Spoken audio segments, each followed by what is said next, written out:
যুদ্ধ শেষে পুরো গাজা নিয়ন্ত্রণ করবে ইসরায়েল, ঘোষণা নেতানিয়াহুর। একদিনে নিহত ৮২। পশ্চিম তীরে বিদেশি কূটনীতিকদের লক্ষ্য করে দখলদার বাহিনীর গুলির ঘটনায় নিন্দার ঝড়।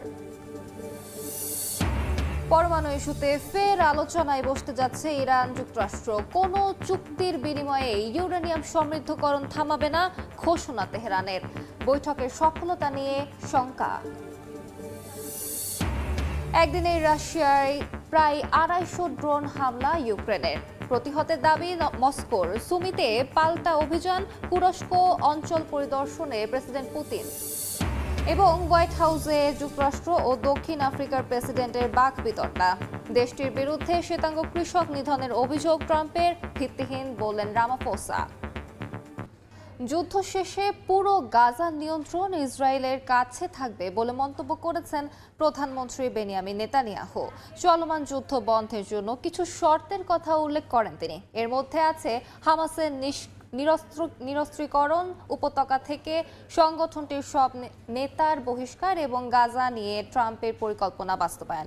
এদিকে পশ্চিম তীরের জেনিনে শরণার্থী শিবিরের প্রবেশপথে কূটনৈতিক প্রতিনিধি দলকে লক্ষ্য করে গুলি চালানোর ঘটনায় ইসরায়েলের বিরুদ্ধে নিন্দার ঝড় উঠেছে। আন্তর্জাতিক চাপের মধ্যেই গাজায় চলমান অভিযানে একদিনে আরও ৮২ ফিলিস্তিনি নিহত হয়েছেন। ইসরায়েলি বাহিনীর নারকীয় তাণ্ডবে গাজায় বেড়েই চলেছে হতাহত ফিলিস্তিনিদের সংখ্যা। বুধবার দিনভর বিমান হামলায় কেঁপে কেঁপে ওঠে গোটা উপত্যকা। গাজার জাবালিয়া শরণার্থী শিবির থেকে সবাইকে অবিলম্বে সরে যাবার নির্দেশ দিয়েছে নেতানিয়াহু বাহিনী। ইসরায়েলি প্রতিরক্ষা বিভাগ জানিয়েছে, জাবালিয়া ছাড়াও ঘাবেন, আল শাইমা, শেখ জায়েদ, বেইত লাহিয়া প্রজেক্টেও অভিযান চালাতে পারে সেনারা। চলমান ইসরায়েলি হামলার কারণে গাজায় দেখা দিয়েছে চরম খাদ্য সংকট। ইসরায়েলি বাহিনী দাবি করেছিল ত্রাণবাহী প্রায় ১০০ ট্রাক উপত্যকায় প্রবেশ করেছে। তবে জাতিসংঘ জানিয়েছে নিরাপত্তা নিয়ে শঙ্কা থাকায় সরবরাহ করা যাচ্ছে না ত্রাণ। এদিকে পশ্চিম তীরের জেনিনে শরণার্থী শিবিরের প্রবেশ পথে একটি বিদেশি কূটনৈতিক প্রতিনিধি দলকে লক্ষ্য করে গুলি চালিয়েছে ইসরায়েলি বাহিনী। ফিলিস্তিনি পররাষ্ট্রমন্ত্রীর সহকারী আহমেদ আল দিক বলেছেন, ৩৫ জন রাষ্ট্রদূত, কনসাল ও কূটনীতিকদের প্রতিনিধি দল অবরুদ্ধ ক্যাম্পের কাছে পৌঁছালে ইসরায়েলি সেনাবাহিনী নিয়ম লঙ্ঘন করে গুলি চালায়। কূটনীতিকদের সফরের সময় এ ধরনের হামলার ঘটনায় নিন্দার ঝড় উঠেছে। ইসরায়েলের গুলিবর্ষণকে অগ্রহণযোগ্য বলে মন্তব্য করেছেন ইইউ পররাষ্ট্রনীতি প্রধান কাজা কলাস।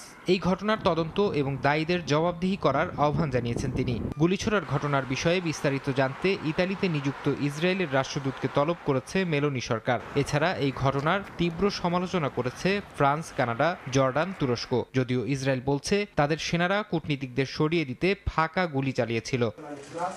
গাজা ভূখণ্ড সম্পূর্ণভাবে ইসরায়েলি সেনাবাহিনীর নিয়ন্ত্রণে যাবে বলে ঘোষণা দিয়েছেন প্রধানমন্ত্রী বেনিয়ামিন নেতানিয়াহু। বুধবার এক প্রেস ব্রিফিংয়ে তিনি বলেন, চলমান সামরিক অভিযান শেষে গাজার সব অঞ্চল থাকবে ইসরায়েলের নিয়ন্ত্রণে। এ সময় নেতানিয়াহু চলমান যুদ্ধ বন্ধের জন্য কিছু শর্তের কথা উল্লেখ করেন। এর মধ্যে রয়েছে হামাসের নিরস্ত্রীকরণ, উপত্যকা থেকে সংগঠনটির সব নেতার বহিষ্কার এবং গাজা নিয়ে ট্রাম্পের পরিকল্পনা বাস্তবায়ন।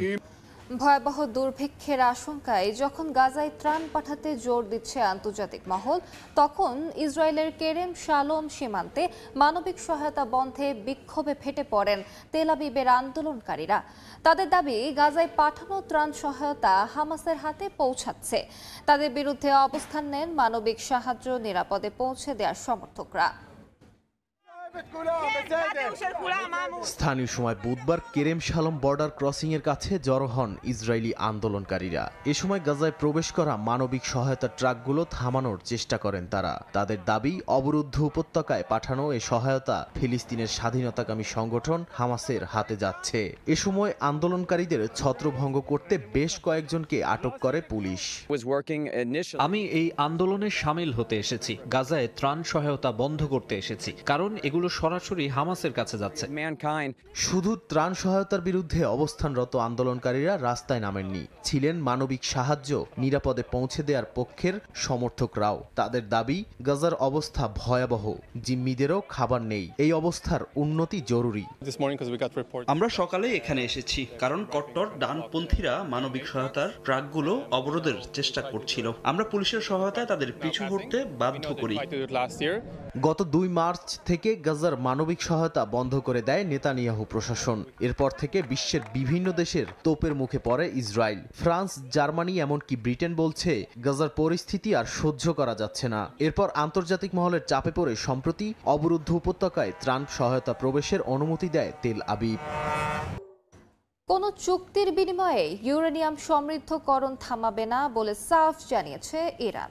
যুক্তরাষ্ট্রের সঙ্গে শুক্রবার ইতালির রোমে অনুষ্ঠিত হতে যাওয়া পঞ্চম দফার পরোক্ষ আলোচনার আগে এমন মন্তব্য করেন ইরানি পররাষ্ট্রমন্ত্রী। এদিকে বুধবার ইরানের পার্লামেন্ট আবারও বলেছে নিজেদের পরমাণু অধিকার তারা কোনো চাপে ত্যাগ করবে না।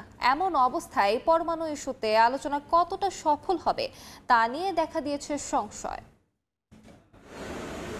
ইরানের পরমাণু কর্মসূচি ইস্যুতে বেশ কবার পরোক্ষ আলোচনা হয়েছে তেহরান ওয়াশিংটনের মধ্যে। দুপক্ষই আশার কথা শোনালেও এখন পর্যন্ত কোনো চূড়ান্ত সিদ্ধান্ত আসেনি। ইরানকে ইউরেনিয়াম সমৃদ্ধ করতে না দেওয়ার বিষয়ে অটল যুক্তরাষ্ট্র।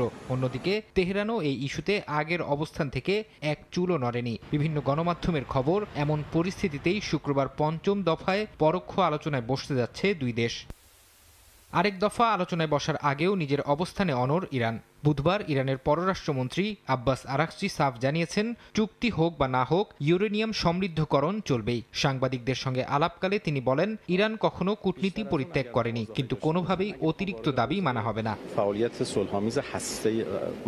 এই প্রেক্ষাপটে সরব হয়েছে ইরানের পার্লামেন্টও। এক বিবৃতিতে দেশটির আইন প্রণেতারা বলেছেন, অবাস্তব ও অহংকারপূর্ণ দাবিকে তারা প্রত্যাখ্যান করছেন। তাদের দাবি, আন্তর্জাতিক আইন অনুযায়ী ইরান ইউরেনিয়াম সমৃদ্ধকরণের পূর্ণ অধিকার রাখে। যুক্তরাষ্ট্রের প্রতি ইঙ্গিত করে ইরানি আইন প্রণেতারা বলেন, কোনো বিদেশি চাপ ইরানের ইউরেনিয়াম সমৃদ্ধকরণের সিদ্ধান্ত বদলাতে পারবে না। যুক্তরাষ্ট্রের চাপ আর ইরানের অনড় অবস্থান সব মিলিয়ে রোমে হতে যাওয়া আলোচনায় সমঝোতার আশা ক্ষীণই মনে করছেন বিশ্লেষকরা। আর আলোচনা ব্যর্থ হলে পরিণতি হতে পারে ভয়াবহ। গাজায় ইসরায়েলি আগ্রাসনের প্রতিবাদে আবারও ক্ষেপণাস্ত্র হামলা চালিয়েছে ইয়েমেনের হাউথি বিদ্রোহী। স্থানীয় সময় বৃহস্পতিবার ভোরে ইসরায়েলের বিভিন্ন জায়গায় ক্ষেপণাস্ত্র হামলার সাইরেন বেজে ওঠে। তবে হাউথি বিদ্রোহীদের ছোড়া ক্ষেপণাস্ত্র প্রতিহতের দাবি করেছে ইসরায়েলি বাহিনী। 2023 সালের অক্টোবরে গাজায় ইসরায়েলি আগ্রাসনের শুরুর পর থেকে ফিলিস্তিনিদের প্রতি সংহতি জানিয়ে ইসরায়েলে হামলা চালিয়ে আসছে ইয়েমেনের হাউথি বিদ্রোহী। জবাবে ইয়েমেনেও পাল্টা হামলা চালায় ইসরায়েল। গত 6 মে ইয়েমেনের প্রধান বিমানবন্দর এবং হোদেইদায় সমুদ্র বন্দর লক্ষ্য করে হামলা চালায় তেল আবিব।